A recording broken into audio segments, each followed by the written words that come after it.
دیوبندی عالم مولانا اشرف علی تھانوی صاحب حفظ الایمان میں ایمان کی حفاظت کرنے والی کتاب، اور کیا حفاظت کر رہی وہ آپ جملہ سن لیجئے گا، صفحہ نمبر 13۔ وہ کہتے ہیں رسول اللہ صلی اللہ علیہ وسلم کے علم غیب کے بارے میں۔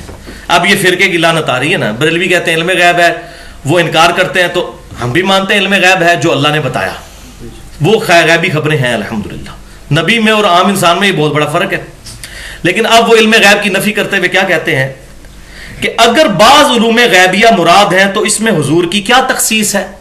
وہ کہتے ہیں تم کہتے ہو حضور صلی اللہ علیہ وسلم کو علم غیب تھا، تو اگر تم چند غیبی باتوں کی بات کرتے ہو تو یہ تو سب کو پتہ ہوتی ہیں، اس میں حضور کے لیے کوئی خاصیت نہیں ہے۔ ایسا علم، یہ ذرا الفاظ سنیے، ایسا علم غیب زید و عمر بلکہ ہر بچہ مجنون پاگل بلکہ جمیع حیوانات و بہائم کے لیے بھی حاصل ہے۔ وہ کہتے ہیں اس طرح کی غیبی چیزیں جو ہیں وہ تو جانوروں کو، پاگلوں اور بچوں کو بھی ہوتی ہیں، تم کہتے ہو حضور کو علم غیب ہے، اس طرح کا تو ان کو بھی ہے۔ یہ کیا کہنے چاہ رہے ہیں؟ وہ کہنا چاہ رہے ہیں علم غیب سے مراد جو ہے وہ ہے چھٹی حص، کسی بندے کو اندازہ ہو جاتا ہے کہ یہ ہو جائے گا، تو یہ تو جانوروں کو بھی ہو جاتا ہے، تو نبی صلی اللہ علیہ وسلم کو کون سا ہے؟ اگر یہ ہو جاتا تھا تو ان کے لیے کوئی خاصیت ہے؟ یہ ہے وہ۔ اب اس پر ذرا وحی کا فیصلہ سن لیجئے۔ وہ تو کہہ رہے ہیں نا جانوروں کو بھی علم غیب حاصل، نبی کے لیے ماننے کے لیے تیار نہیں، جانوروں کے لیے ہو رہے ہیں۔ اور اللہ تعالیٰ کیا فرما رہا ہے؟ بسم اللہ الرحمن الرحیم، عالم الغیب فلا یظہر علی غیبہ احدا۔ غیب کا جاننے والا یعنی اللہ اپنے غیب پر کسی کو اطلاع نہیں دیتا، الا من ارتضی من رسول، ہاں اپنے رسولوں میں سے جسے چاہتا ہے ان کو غیب پر اطلاع دے دیتا ہے۔ فإنہ یسلک من بین یدیہ ومن خلفہ رصدا، اور پھر ان کے لیے آگے اور پیچھے پہرہ دار بھی مقرر فرما دیتا ہے تاکہ کوئی شیطان کی طرف سے انوالومنٹ نہ ہو جائے۔ تو نبی کو تو اللہ تعالیٰ غیب کی خبریں، غیب سے متعلق علوم عطا فرماتا ہے، اور یہ جو بعض لوگوں نے کہا نا نبی کو جب پتہ چل گیا تو پھر وہ علم غیب ہی نہیں رہا، تو بھائی اگر یہ علم غیب کی ڈیفینیشن کی جائے تو پھر اللہ کے پاس بھی علم غیب نہیں۔ کیوں کہ اللہ تبارک و تعالی ہر غیب کا جاننے والا ہے، پھر بھی وہ کہتا ہے میں عالم الغیب ہوں۔ وہ جب اللہ کہہ رہا ہوتا ہے عالم الغیب تو ہمارے ریفرنس سے کہہ رہا ہوتا ہے، اللہ کے سامنے کوئی چیز چھپی بھی نہیں ہے۔ بالکل اسی طریقے سے جب ہم نبی صلی اللہ علیہ وسلم کے لیے ان علوم غیب کو مانتے ہیں جو اللہ نے ان کو بتائے، جتنے بتائے، تو ہمارے ریفرنس سے وہ غیب ہی ہیں۔ جنت ہمارے لیے غیب ہے، دوزخ ہمارے لیے غیب ہے، نبی صلی اللہ علیہ وسلم نے جنت بھی دیکھی، دوزخ بھی دیکھی، عذاب قبر بھی دیکھا، یہ تمام ساری چیزیں آپ صلی اللہ علیہ وسلم نے دیکھی۔ علم غیب پر میری 50 منٹ کی گفتگو ہے، مسئلہ نمبر 6 کے نام سے اہل سنت پاک.com پر، اس میں نے یہ تمام ایشوز ریزالو کیے ہیں، اور بریلوی، دیوبندی اور اہل حدیث تینوں میں جہاں جہاں خرابیاں موجود تھی، فرقہ واریت کی لعنت سے بالا تر ہو کر حق بات پہنچانے کی کوشش کی ہے۔ یہ ملفوظات ہیں جو سید احمد صاحب، جن کو سید احمد شہید بھی کہا جاتا ہے، دیوبندیوں کے بڑے بزرگ ہیں، ان کے ملفوظات جمع کیے ہیں مولانا عبدالحی صاحب نے اور اسماعیل دہلوی صاحب نے، دیوبندی عالم۔ یہ بعض اہل حدیث ان کو اپنے ساتھ منسوب کرتے ہیں، وہ بالکل غلط ہے۔ یہ دیوبندی بزرگ تھے، یعنی دیوبند مدرسے سے پہلے تھے، ان کے بزرگوں میں سے ہیں اسماعیل دہلوی صاحب، کیونکہ ارواح ثلاثہ جو کتاب ہے اشرف علی تھانوی صاحب کی، اس میں انہوں نے اسماعیل دہلوی صاحب کو اپنے بزرگان دین میں لکھا ہے۔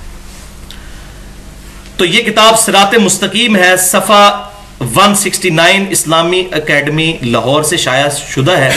اس میں ان لوگوں نے سید احمد صاحب، جن کو سید احمد بریلوی بھی کہتے ہیں، یہ بریلوی احمد بریلوی صاحب والا بریلوی نہیں، یہ دیوبندی بریلوی ہیں، بریلی کے رہنے والے۔ دیوبندی سے مراد ان کے بزرگ، ویسے تو ان سے پہلے کہیں گے، دیوبند مدرسہ تو 1867 میں بنا، اس سے پہلے کہیں گے، پر ان کے بزرگ ہیں۔ ان کے ملفوظات ہیں، وہ کہتے ہیں نماز کا طریقہ سکھا رہے ہیں، نماز کا روحانی طریقہ، یہ ذرا ان سے سیکھ لیجئے۔ وہ کہتے ہیں نماز کے دوران زنا کے وسوسے سے اپنی بیوی کی مجامعت کا خیال بہتر ہے۔ وہ کہتے ہیں نماز میں زنا کا خیال ہے، اس سے بہتر ہے کہ آپ اپنی بیوی کے ساتھ صحبت جو ہے اس کا خیال لیں، یہ زیادہ بہتر ہے۔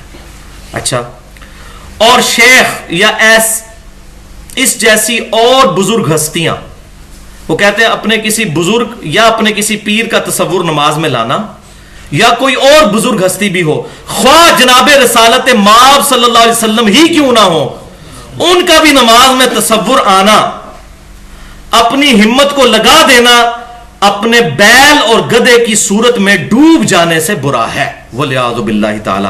وہ کہتے ہیں آپ کو بیل اپنے اور گدھے کا خیال نماز میں آ جائے نا، یہ کم برا ہے، اس سے زیادہ برا ہے اپنے بزرگ یا نبی صلی اللہ علیہ وسلم کا خیال آنا۔ بزرگ کا لی تو بات چلو مانی جاتی، نبی صلی اللہ علیہ وسلم کا بھی نام مبارک ذکر کیا۔ اور یہ ذرا نماز کے آداب سیکھیں، زنا سے بہتر ہے بیوی کے ساتھ صحبت، وہ بہتر ہے، اور اس کو کہا کہ یہ برا ہے۔ یہ کس دین کی تعلیمات ہے؟ اب نبی صلی اللہ علیہ وسلم کا کیا دین ہے وہ ذرا سن لیجئے۔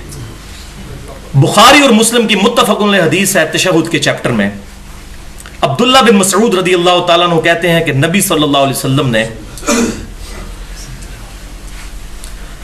مجھے اپنے دونوں مبارک ہاتھوں کے درمیان میرا ہاتھ لے کر تشہد تعلیم فرمائی کہ نماز میں یوں پڑھا کرو۔ کئی طرق ہیں اس حدیث کے بخاری اور مسلم میں، اور فرمایا کہ نماز میں یوں کہو التحیات للہ والصلوات والطیبات، السلام علیک ایہا النبی ورحمۃ اللہ وبرکاتہ، السلام علینا وعلی عباد اللہ الصالحین، اشہد ان لا الہ الا اللہ واشہد ان محمدا عبدہ ورسولہ۔ وہی بات کہ میری قولی بدنی اور مالی عبادات اللہ کے لیے خاص ہیں، اے نبی آپ پر سلام ہو صلی اللہ علیہ وسلم، اور اللہ کی رحمتیں اور برکتیں ہوں، سلامتی ہو ہم پر اور اللہ کے نیک بندوں پر۔ تو نبی صلی اللہ علیہ وسلم نے کہا کہ نماز میں یہ پڑھا کرو۔ اس کے بعد فرمایا پس جب تم ایسا کرو گے تو آسمان و زمین میں موجود ہر نیک بندے کو یہ سلام پہنچ جائے گا، اللہ خود پہنچائے گا۔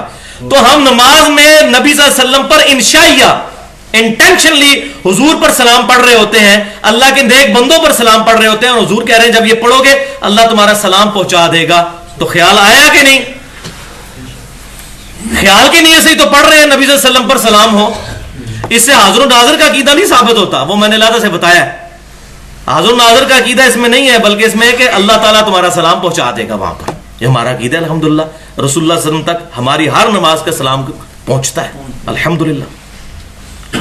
تو یہ دیکھ لیجئے، وہ کہتے ہیں خیال لانا ہی برا ہے، اور یہاں پر خیال لانا ضروری ہے۔ اور اہل سنت کہلوانے والے تینوں گروہ، بریلوی، دیوبندی اور سلفی یعنی اہل حدیث اور اہل تشیع کا بھی اجماع ہے کہ تشہد کے بغیر نماز نہیں ہوتی، یہ فرض ہے عبدو و رسولو تک پڑھنا، آخری تشہد جو ہے۔